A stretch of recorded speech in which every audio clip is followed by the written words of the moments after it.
2,000 years ago.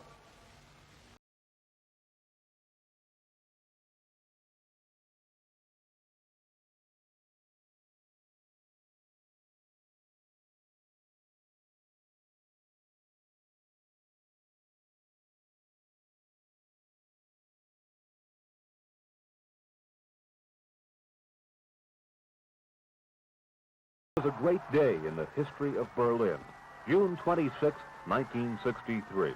Not only was it inscribed in the chronicles of the city, but in the hearts of Berliners as well. It was a day that will never be forgotten by those in the divided city. It was a day of hope. It was a day of reassurance. It was the day that President John Fitzgerald Kennedy visited the city. For here was a man of courage and integrity, a man who didn't promise easy solutions to the problem, but he was a man who justified the belief in a better world to come.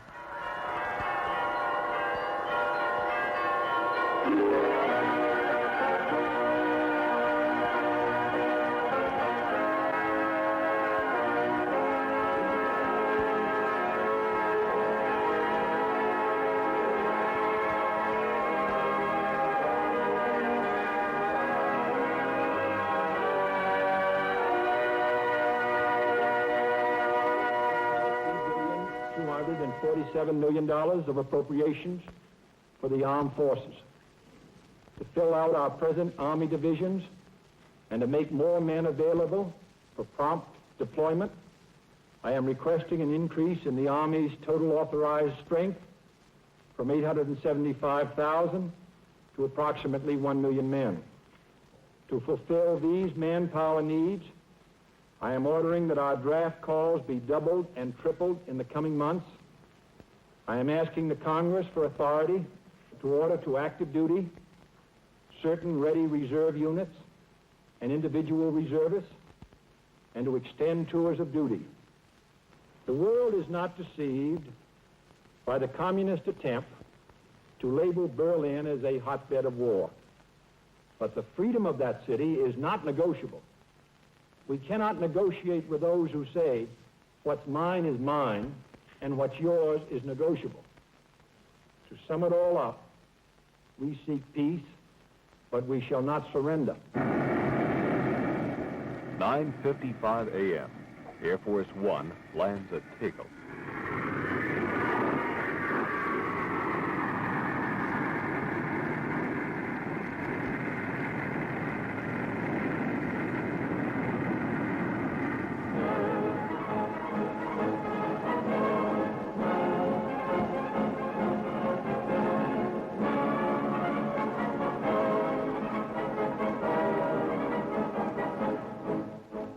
A 21-gun salute greeted the first president of the United States to set foot on Berlin soil. Accompanying Mr. Kennedy were Secretary of State Dean Rusk and General Lucius D. Clay, the first United States Commandant in Berlin. The welcoming ceremonies were presided over by Berlin's governing mayor, Willy Brandt, and the federal chancellor, Konrad Adenauer. The wall was there, the division obvious, and it brought forth thoughts of President Kennedy's July 25th address to the nation when he said, "For West Berlin, lying exposed 110 miles inside of East Germany, surrounded by Soviet troops and close to Soviet supply lines, has many roles. It is more than a showcase of liberty, a symbol, an isle of freedom in a communist sea. We cannot and we will not permit the communists to drive us out of Berlin either gradually or by force. For the fulfillment of our pledge to that city is essential to the morale and security of West Germany, to the unity of Western Europe, and to the faith of the entire free world."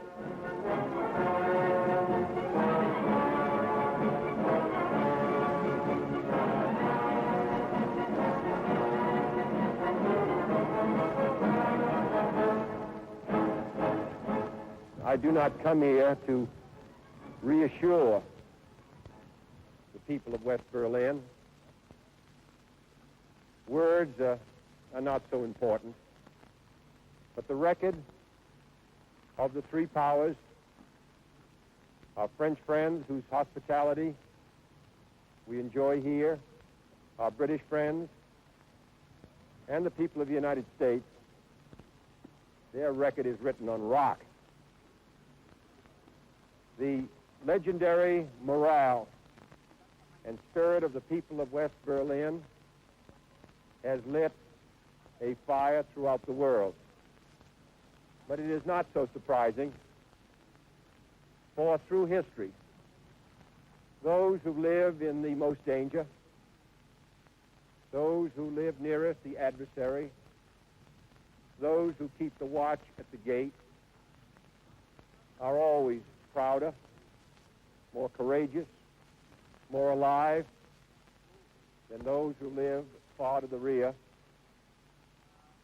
So I'm glad to come to this city. It reassures us. And we express our thanks to the people of West Berlin for their welcome this morning. We come to a city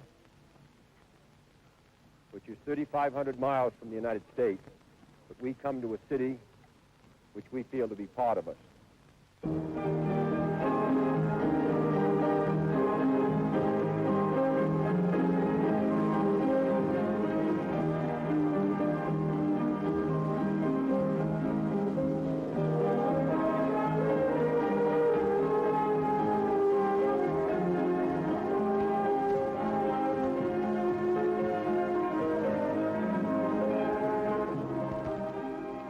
Thus, the motorcade through the streets of Berlin began.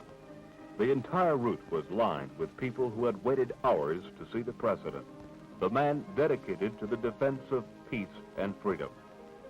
Never before had the Berliners turned out in such large numbers. Never was a reception so rousing and so warm.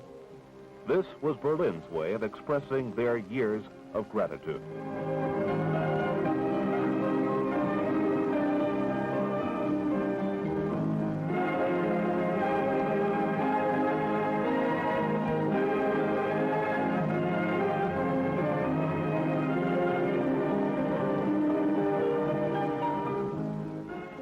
Wherever the president went, he was greeted with enthusiasm that knew no bounds. 1.5 million people crowded the streets of West Berlin. 1.5 million Berliners, cheerful, grateful, hopeful. These were the people who knew the full meaning of freedom, for just beyond the wall lies the constant reminder of a life hardly worthy of the name.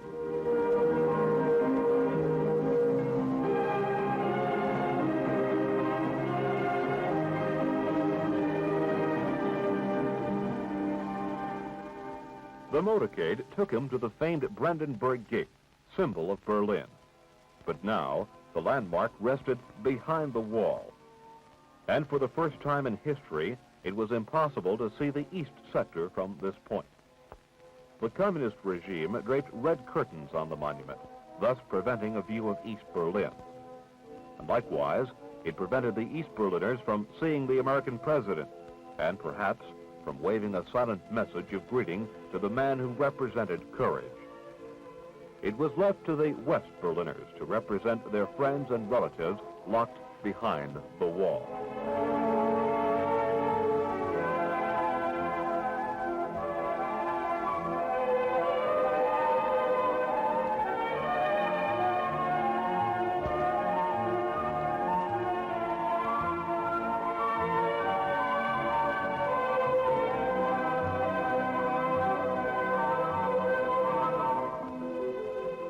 The motorcade continued onward with its whirlwind tour of the divided city.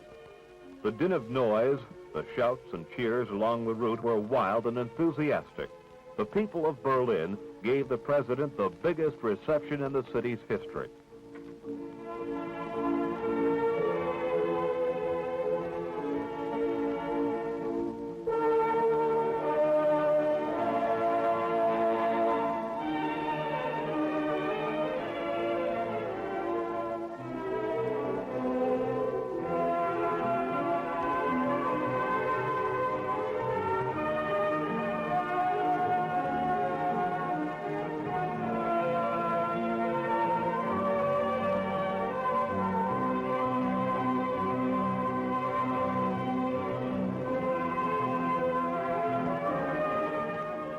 At Checkpoint Charlie, President Kennedy viewed the eastern sector of Berlin for the second time.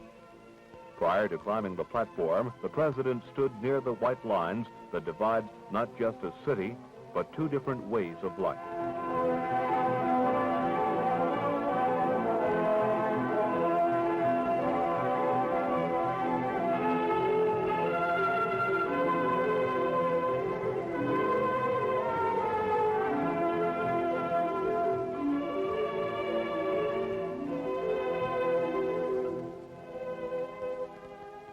Communist banners and slogans were erected on the other side of the wall.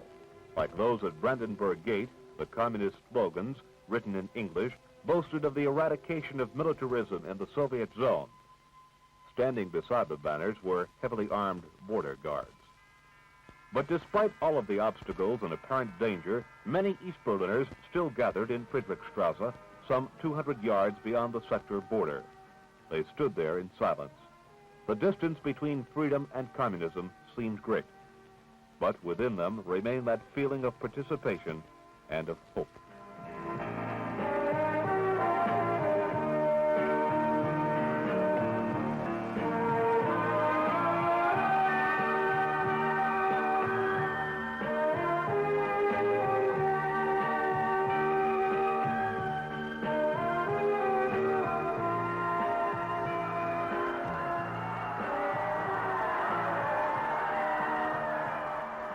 The crowd gathered in close when the president returned to his car. While crossing the road, the cheering people were briefly able to rub shoulders with the man they appreciated so dearly.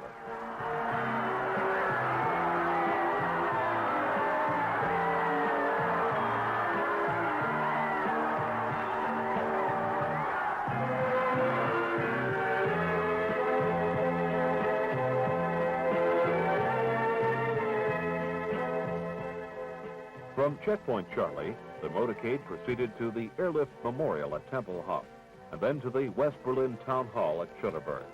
All along the route, the same atmosphere prevailed, wild, enthusiastic, the same exuberant acclaim from tens of thousands of people standing shoulder to shoulder along the way.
Even before he arrived, the square in front of the town hall was bursting at the seams with people. All along the streets leading to it, the people wormed their way through, eager to participate in the historic occasion. This square, which is the scene of so many impressive and powerful meetings, has never before known so vast a gathering. Then, shortly before 1 p.m., President Kennedy arrived. His appearance before the gathering brought forth a thunderous ovation. For 18 years, Berliners had waited to say thank you to the leader of the Western world. This was the day.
I am proud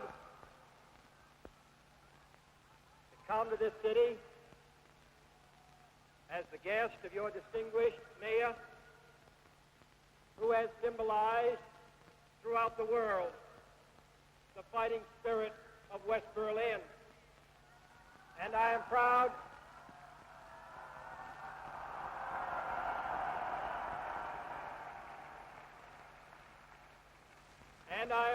to visit the Federal Republic with your distinguished Chancellor, who for so many years has committed Germany to democracy and freedom and progress, and to come here in the company of my fellow American, General Clay, who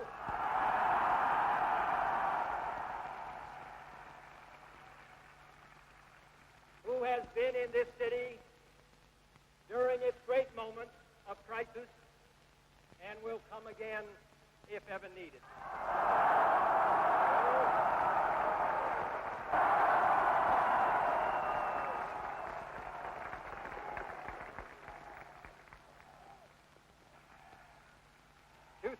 Years ago,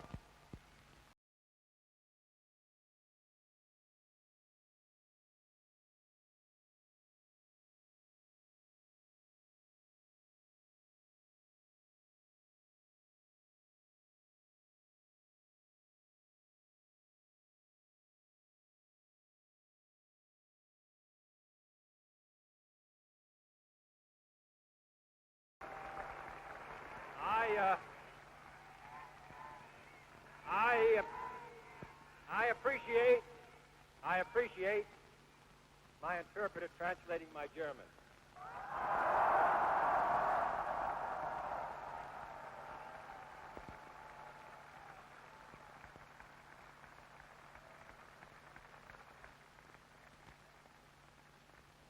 There are many people in the world who really don't understand, or say they don't, what is the great issue between the free world and the communist world.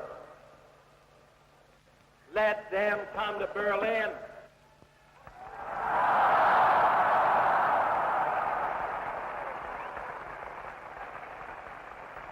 There are some who say that communism is the wave of the future. Let them come to Berlin.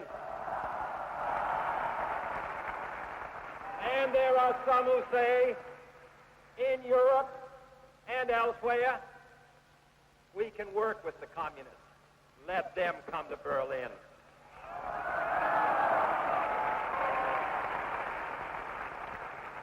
And there are even a few who say that it's true that communism is an evil system, but it permits us to make economic progress.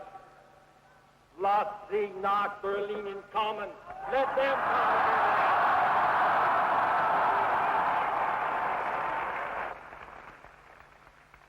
Freedom has many difficulties, and democracy is not perfect. But we have never had to put a wall up to keep our people in, to prevent them from leaving us.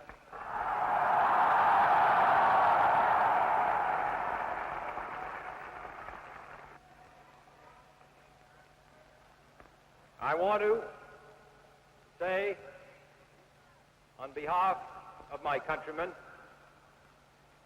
who live many miles away on the other side of the Atlantic, who are far distant from you, that they take the greatest pride, that they have been able to share with you, even from a distance, the story of the last 18 years. I know of no town, no city that has been besieged for 18 years that still lives with the vitality and the force and the hope and the determination of the city of West Berlin.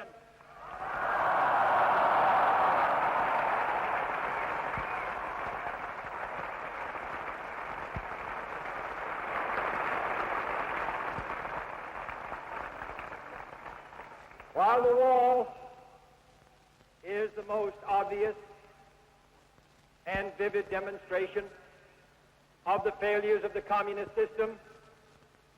For all the world to see, we take no satisfaction in it, for it is, as your mayor has said, an offense not only against history, but an offense against humanity, separating families, dividing husbands and wives and brothers and sisters, and dividing a people who wish to be joined together.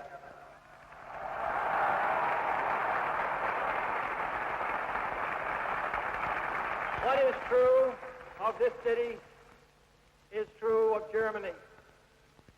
Real, lasting peace in Europe can never be assured as long as one German out of 4 is denied the elementary right of free men, and that is to make a free choice. In 18 years of peace and good faith, this generation of Germans has earned the right to be free, including the right to unite their families and their nation in lasting peace with goodwill to all people.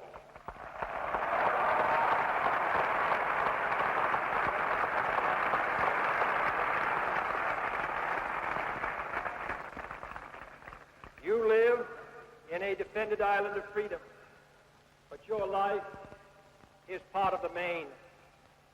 So let me ask you as I close to lift your eyes beyond the dangers of today to the hopes of tomorrow, beyond the freedom merely of this city of Berlin or your country of Germany, to the advance of freedom everywhere, beyond the wall, to the day of peace with justice, beyond yourselves and ourselves, to all mankind. Freedom is indivisible. And when one man is enslaved, all are not free. When all are free, then we can look forward to that day when this city will be joined as one, and this country and this great continent of Europe in a peaceful and hopeful globe.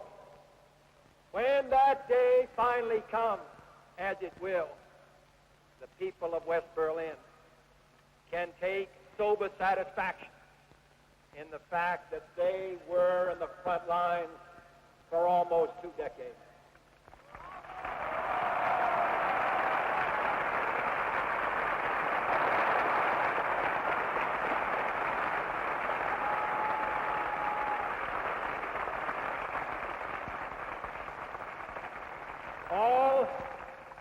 All free men, wherever they may live, are citizens of Berlin. And therefore, as a free man, I take pride in the word, Ich bin ein Berliner.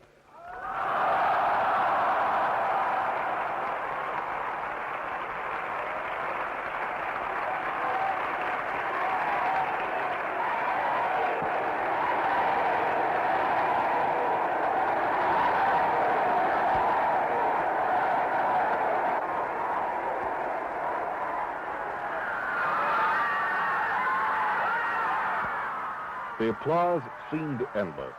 It was Berlin's proudest hour.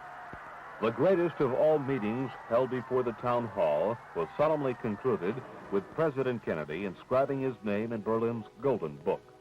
The ceremony was held amidst a silence broken only by the tolling of the Freedom Bell in the tower above. The attention of a grateful people was fixed on a man who carried their hopes, their good wishes, and their confidence. After meeting with members of the city government and other public dignitaries, the president attended a dinner held in his honor at the town hall. Then at 3:23, the motorcade resumed its journey. Again, the streets were jammed with thousands of confetti-throwing people. They tried to catch a glimpse of the man who represented the United States.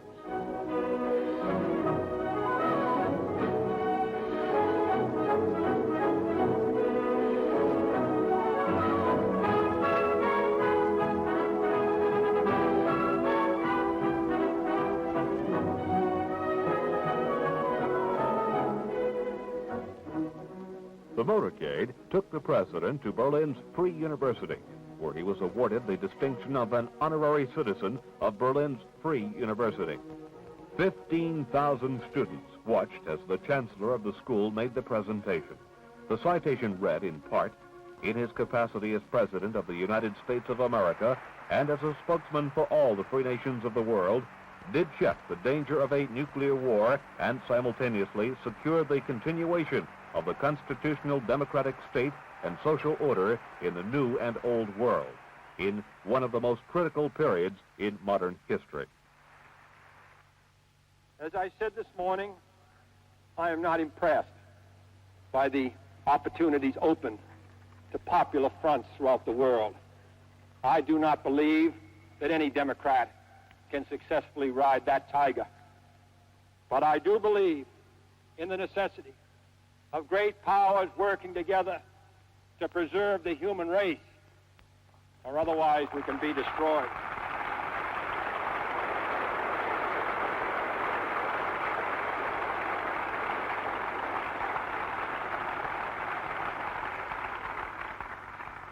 Nor can the West ever negotiate a peaceful reunification of Germany from a divided and uncertain and competitive base. In short, only if they see over a period of time that we are strong and united, that we are vigilant and determined, are others likely to abandon their course of armed aggression or subversion. Only then will genuine, mutually acceptable proposals to reduce hostility have a chance to succeed. This is not an easy course. There is no easy course to the reunification of Germany, the reconstitution of Europe, but life is never easy. There's work to be done and obligations to be met, obligations to truth, to justice, and to liberty.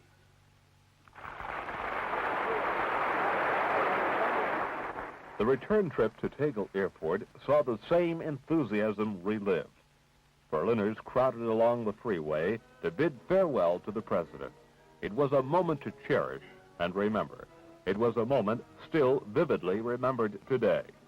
It was time to say goodbye, not just to the dignitaries and people, but to Germany as well. As it began, so it ended. Dr. Adenauer and Willy Brandt were at the airport to say Auf Wiedersehen on behalf of the German people. Before boarding the plane, President Kennedy warmly thanked each member of his police escort for a job well done. It had been a vivid moment in Berlin's history. It is still remembered today and will continue to be remembered in the future. The aircraft's engines roared in the afternoon sunshine. At exactly 5:45 p.m., Air Force One would lift into the air, taking President Kennedy with it and leaving behind pleasant memories. Memories that provided reassurance and hope to a people divided by a wall. As the president said, Berlin is more than a showcase of liberty, a symbol, and an isle of freedom in a communist sea. Berlin is the great testing place of Western courage and will, a focal point where our solemn commitments and Soviet ambition now meet in confrontation. This is the way it was in the divided city, June 26, 1963. From 9:39 a.m. to 5:45 p.m., it was a day that belonged to Berlin.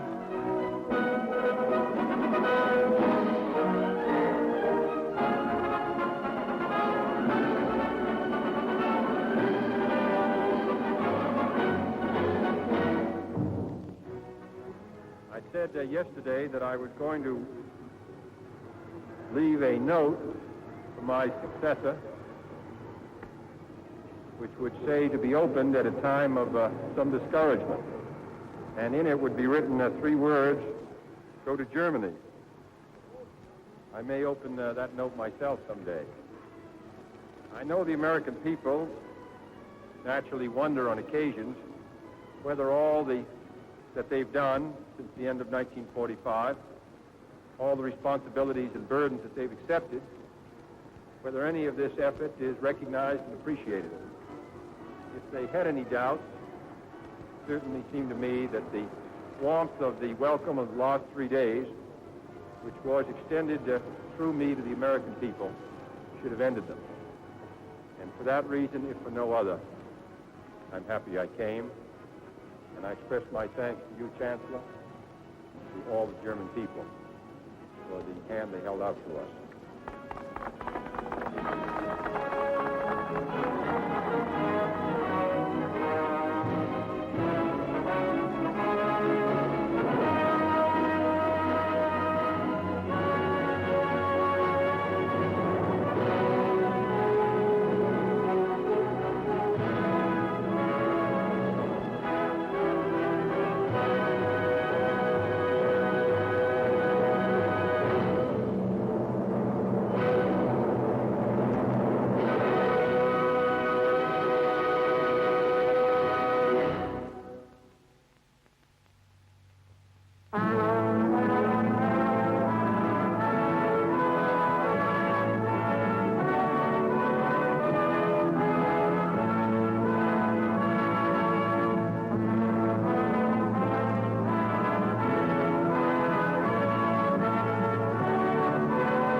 Sound patterns and production by Air Force Sergeant Bill Bailey.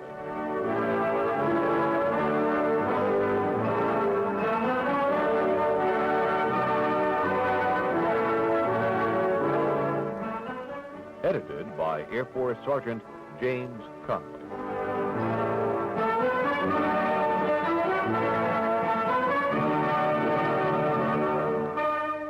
One Day in Berlin was produced by the Special Events Department of AFTV. This is Airman First Class Al Baker speaking.